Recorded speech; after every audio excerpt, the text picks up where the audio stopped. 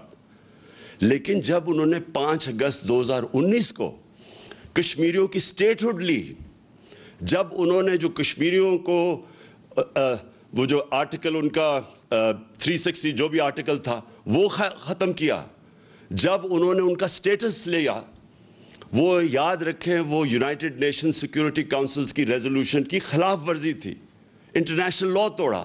تو تب ہم نے ان سے رشتہ توڑا. ہم نے بھی کوشش کی تب اس سے پہلے دوستی کی. تو اگر آج یہ ہندوستان سے تعلقات ٹھیک کرتے ہیں تو یہ یاد رکھیں یہ کشمیریوں نے جو قربانیاں دی ہیں وہ ساری ان کی قربانیوں کی قبروں کے اوپر یہ کریں گے.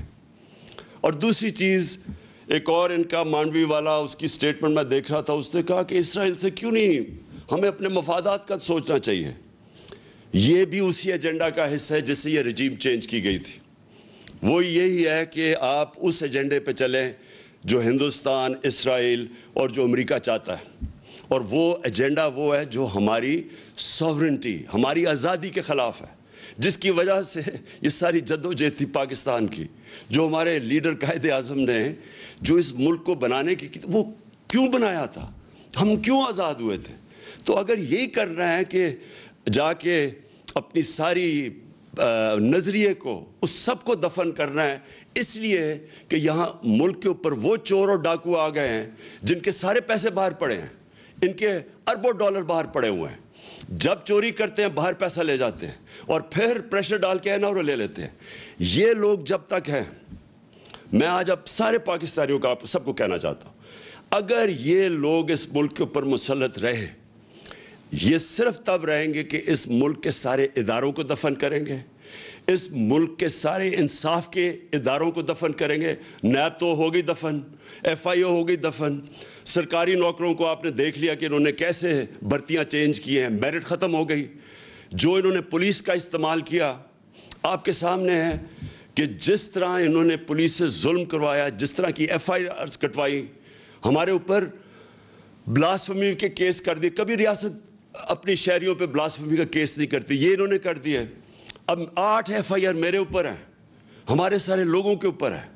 نوم چومسکی جو دنیا کے بڑے انٹلیکچول سمجھے جاتے ہیں, ان کا آج پڑھ لیں سٹیٹمنٹ. انہوں نے شہباز شریف کو خط لکھا ہے کہ یہ آپ سارے انسانی حقوق کی خلاف ورزی, آپ جمہوریت تباہ کر رہے ہیں اپنے ملک کی. اور یہ رہ گئے تو یہ جمہوریت, ایک جمہوریت کا جتنا بھی جس کے اوپر جمہوریت کھڑی ہوئی ہے سب ختم کریں گے. یہ جو جس طرف جا رہے ہیں, الیکشن کمیشن کو انہوں نے ساتھ ملایا ہے. پنجاب کے اندر جو الیکشن ہے وہ ابھی جو بائی الیکشنز ہیں, ابھی سے ہی میچ فکس کرنے کی ساری تیاریاں ہیں. ہمیں ساری خبریں آ رہی ہیں پولیس کا جو استعمال کریں گے اور کر رہے ہیں. ابھی ہمارا کل ایک ہمارے جو الیکشن لڑ رہا تھا اس کے بیٹے کو گولی لگی, وہ آج ہاسپٹل میں ہے اور اس کے سارے گھر والوں کے اوپر ایف آئی آرز کاٹ دی. تو یہ ہمیشہ یہ جب ایک کرپٹ ٹولے کو اوپر بٹھائیں گے جو کہ 30 سال سے یہ دونوں خاندان اس ملک پہ ہیں, انہوں نے ہمیشہ جو پہلے کرتے ہیں وہی کرنا ہے. اب تو جمہوریت سب سے پہلے اس کا نقصان ہوگا. انہوں نے اخبار والوں کے, صحافیوں کے اوپر, سوشل میڈیا کے اوپر جو کریک ڈاؤن ہے یہ کبھی پاکستان میں نہیں ہوا. جس طرح انہوں نے اینکرز کے اوپر ایف آئی آرز کاٹی ہوئی ہیں, اور ان چیزوں پہ, چھوٹی چھوٹی چیزوں پہ اس وقت خوف پھیلایا جا رہا ہے. تو جو یہ راستہ پکڑا ہوا ہے, میں آج آخر میں ساری قوم کو کہنا چاہتا ہوں کہ دیکھیں یہ صرف ایک طرح یہ اس ملک کے اوپر مسلط رہیں گے, اور وہ خوف طاری کر کے. یہ جو خوف ہے یہ ایک سب سے بڑا بت ہے. میں بار بار اپنی قوم کو ایک چیز سمجھاتا ہوں کہ لا الہ الا اللہ, کوئی خدا نہیں ہے سوائے اللہ کے. یہ جو ایک خوف کا بت ہے, یہ اس طرح کے لوگ جو کرپٹ لوگ ہیں, جن کی ہمیں ساری تاریخ پتہ ہے, باہر بیٹھے ہوئے ان کے لیڈرز, پیسے باہر بیٹھے ہوئے ہیں, وہاں سے بیٹھ کے اس ملک کو کنٹرول کر رہے ہیں. اور جدھر ان کے پیسے پڑے ہوئے ہیں وہ ان ملکوں سے ہی کنٹرول ہو رہے ہیں. اس ملک کی نہ انہوں نے آزادی رہنے دی ہے, نہ انہوں نے ادارے چلنے دینے ہیں, نہ انہوں نے جمہوریت چلنے دینی ہے. انہوں نے جتنی دیر یہ آئیں گے اس ملک کو مزید اور نقصان پہنچائیں گے صرف اپنے آپ کو اوپر مسلط کرنے کے لیے.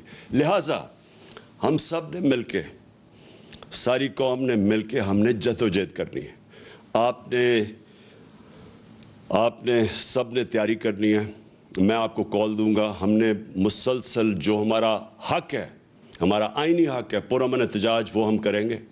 اور وہ ہم تب تک کریں گے جب تک ہمیں صاف اور شفاف الیکشنز کی ڈیٹ نہیں ملتی. میں پھر سے کہہ رہا ہوں, الیکشنز نہیں, صاف اور شفاف الیکشنز. صاف اور شفاف الیکشنز اگر نہ ہوئے مزید اور انتشار ہوگا. جس طرح پھر سے میں کہتا ہوں جو پنجاب کے بائی الیکشنز میں میچ فکس کرنے کی کوشش کی جا رہی ہے, اور جو ملوث ہیں اس میں، اگر اس طرح کے الیکشنز کروائے، اس سے ملک مزید اور انتشار کی طرف جائے گا، حالات اور بگڑیں گے، سیاست کے اندر غیر یقینی فضا بڑھتی جائے گی، وہ معیشت کو افیکٹ کرے گی۔ صرف راستہ ایک ہی ہے صاف اور شفاف الیکشن کا، اور وہ ہم سب نے مل کے اس کے لیے جدوجہد کرنی ہے۔ پاکستان پائندہ باد۔